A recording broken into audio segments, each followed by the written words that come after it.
Hello everyone, আসসালামু আলাইকুম। আজকে দুপুরে রান্না নিয়ে চলে আসলাম।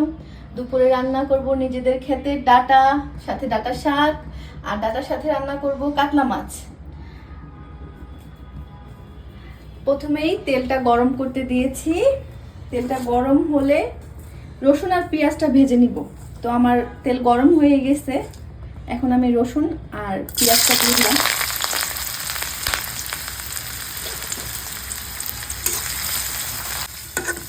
পেঁয়াজটা রসুনটা একটু ভাজা ভাজা করে নিব।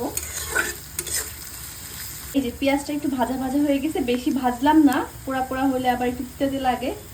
এই যে দিয়ে দিলাম শাকটা,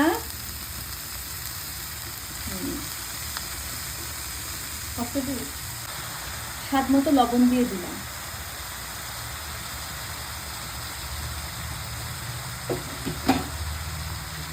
এবার একটু নেড়ে দিব।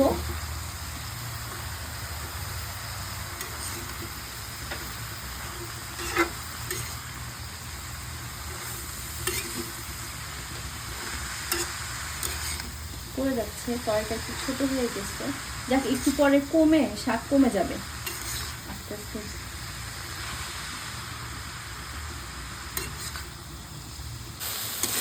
গাইস, রান্না করতে করতে গ্যাস শেষ হয়ে গেছে।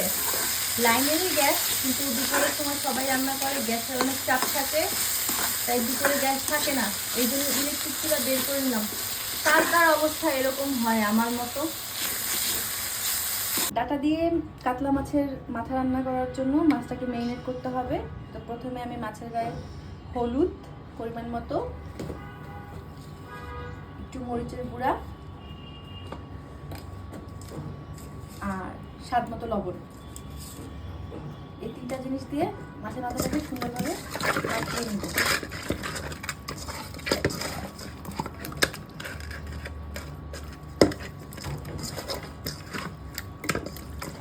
চুলায় তেল দিব গরম হওয়ার জন্য, পরিমাণ মতো তেল দিয়ে দিলাম।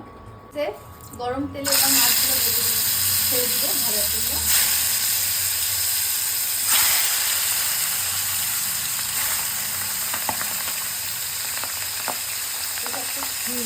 এবার মাছটা উল্টে নিব, একটা ভাজা হয়ে গেছে।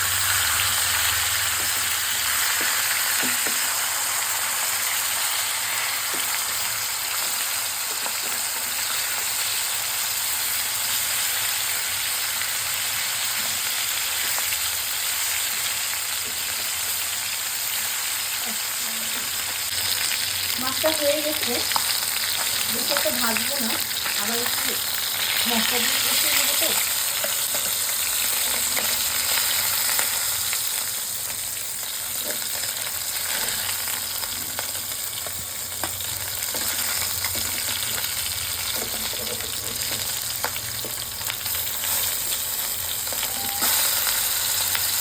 মাছ ভাজা তেলের মধ্যেই পেঁয়াজ, রসুন, কাঁচামরিচটা দিয়ে দিলাম।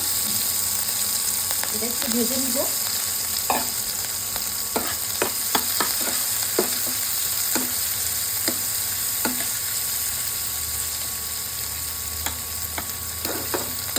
পেঁয়াজটা একটু ভাজা ভাজা হয়ে গেছে, এখন দিয়ে দিব আদা রসুন বাটা। অল্প মাছে একটু কম আদা দিতে হয়, তাই একটু কম আদা দিলাম, আর রসুনের পরিমাণটা একটু বেশি দিলাম। নেড়ে দিব। একটু জিরা বাটা দিয়ে দিলাম, আমরা আবার বাটা মশলা খাই।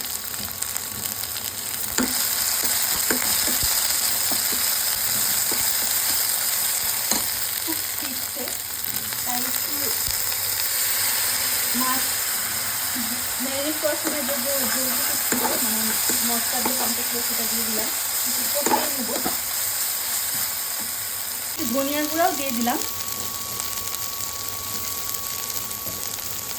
সাথে একটু লবণ দিয়ে দিলাম।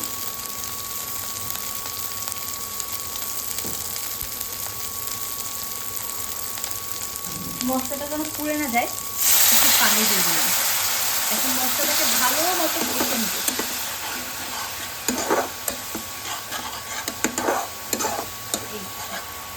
আরেকটু পানি দিয়ে দিলাম মশলাটা কষানোর জন্য। মশলাটা কষানো শেষ। এই যে তেলটা উপরে ভেসে উঠেছে। যত বেশি মশলা কষানো হয় তরকারির স্বাদ তত বেড়ে যায়। তো এখন আমি ডাঁটাগুলো দিয়ে দেবো। ডাঁটার সাথে ছোট ছোট আলু ছিল, সেই আলুগুলো দিয়ে দিলাম। এখন আমি নেড়ে দিব ভালো মতো।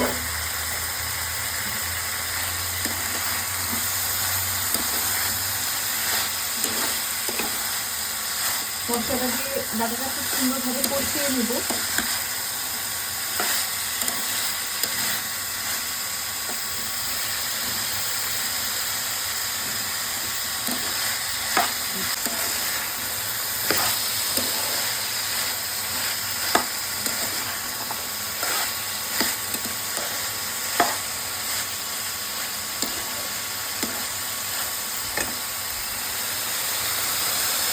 দিয়ে দিলাম টমেটোগুলো, আগে দিলাম।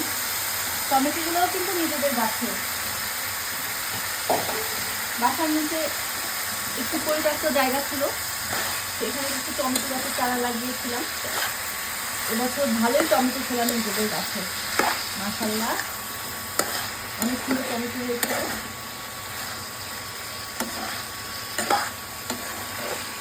ভালো মতো কষিয়ে দিলাম। এটা কষানো শেষ। এখন আমি মাছের মাথাগুলো একটু দিয়ে দিলাম, কারণ এখানে বেশিরভাগই মাছের হাড়, তো এগুলো দিয়ে একটু কষিয়ে নিব যাতে মশলাটা সুন্দর মতো ঢুকে আর কি মাছের মাথার মধ্যে। আর হচ্ছে লেজটা আমি পরে দিব, লেজের মধ্যে অনেক মাছের গায়ের মাংস আছে, তো লেজটা পরে দিলেও হবে। এখন আপাতত একটু এমনিতে ঝোল দিয়ে তারপরে মাছের মাথা দিলে ওটাও হয়, কিন্তু এখানে আমি চাচ্ছিলাম যে একটু মশলাটা যাতে মাছের মাথার ভিতরে ঢুকুক। আসলে এক একভাবেই রান্না করা যায়, অনেকভাবে রান্না করা যায়, এক একজনের এক এক রকম পদ্ধতি। কষানো হয়ে গেছে, এখন আমি ঝোলটা দিয়ে দিলাম। ঝোলটা লাল দেখে সবাই ভাবছেন এটার মধ্যে কি আছে, আসলে এই মশলাটা দিয়ে আমি মাছটা মাখিয়েছিলাম, তো আমি মশলাগুলো ফেলে দেই না, পানি দিয়ে ঝোল বানিয়ে নেই, তারপরে এই যে তরকারিটা দিয়ে দিই। আমার মনে হয় এটাতে তরকারির স্বাদ আরো দ্বিগুণ হয়ে যায়। হয়ে গেছে।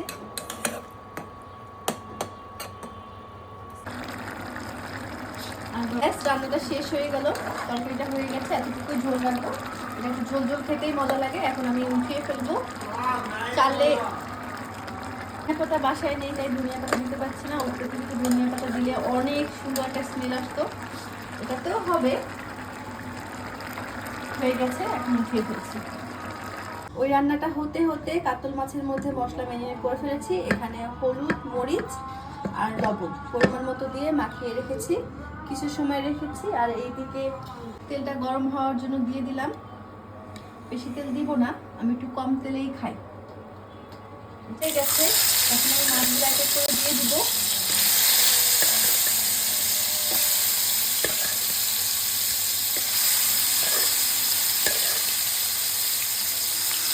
সুন্দরভাবে এপাশ ওপাশ দুটো মাছটা ভেজে দিব।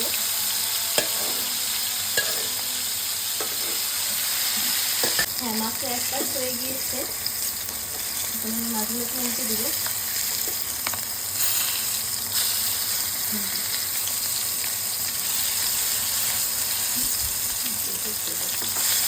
এভাবে করে দুই পাশই মাছটা ভেজে নিব, আমি দুটো পাশই ভালোভাবে ভেজে নিব।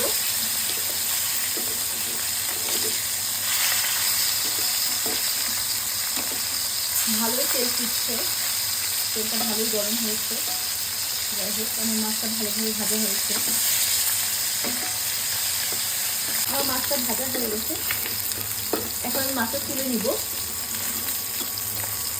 দুই পাশ সুন্দর মতো সমান সমানভাবে ভাজা হয়েছে। ভাজা মাছ দিয়ে দিলে শুধু ভাত খেতেও ভালো লাগে। আমি তো মাঝে মাঝে এভাবে খাই।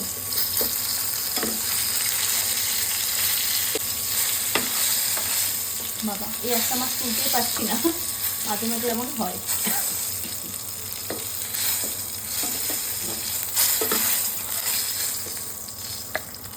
তেলের মধ্যেই পেঁয়াজ আর কিছু কাঁচামরিচ দিয়ে দিলাম।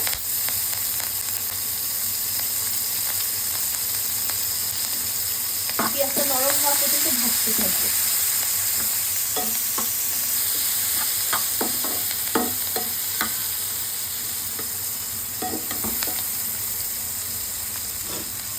পেঁয়াজটা নরম হয়ে গেছে, এখন আদা আর রসুন বাটাটা দিয়ে দেবো, সাথে সামান্য জিরা বাটা। এবার একটু নেড়ে দিব, ভালোভাবে মশলাটা কষিয়ে নেব।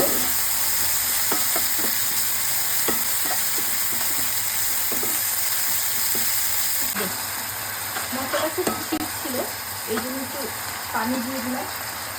এবারে সামান্য একটু হলুদ, একটু ধনিয়া গুঁড়া,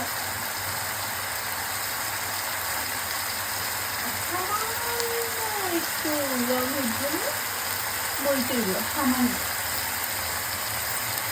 ব্যাস, এবার কষিয়ে নেবো ভালোভাবে। যখন তেলটা ছেড়ে দেবে তখন কত টমেটো দেবো, একটু টমেটো কেটে দিয়েছিলাম, দিয়ে দিলাম।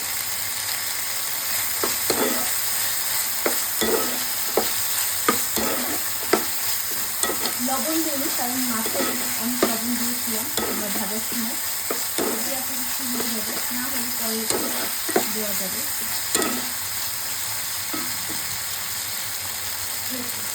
এবার ঝোল দিয়ে দিলাম, ঝোলটা একটু ফুটে এলেই মাছগুলো ছেড়ে দিব। আমি তো এভাবেই কাতলা মাছ রান্না করি, আর অন্যান্য মাছ রান্না করি। আপনারা কীভাবে রান্না করেন অবশ্যই কমেন্টে জানাবেন। ঝোলটা ফুটে গেছে, এখন আমি সব মাছগুলো এক এক করে ছেড়ে দিব।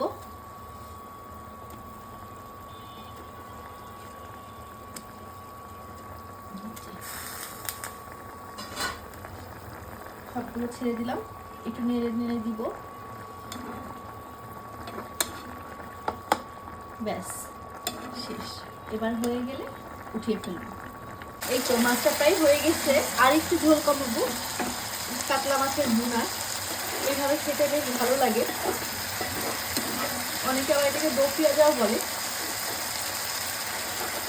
আর একটু বেশি পেঁয়াজ দিলেই হতো দো পেঁয়াজা, যাই হোক এভাবে খাওয়া যায়।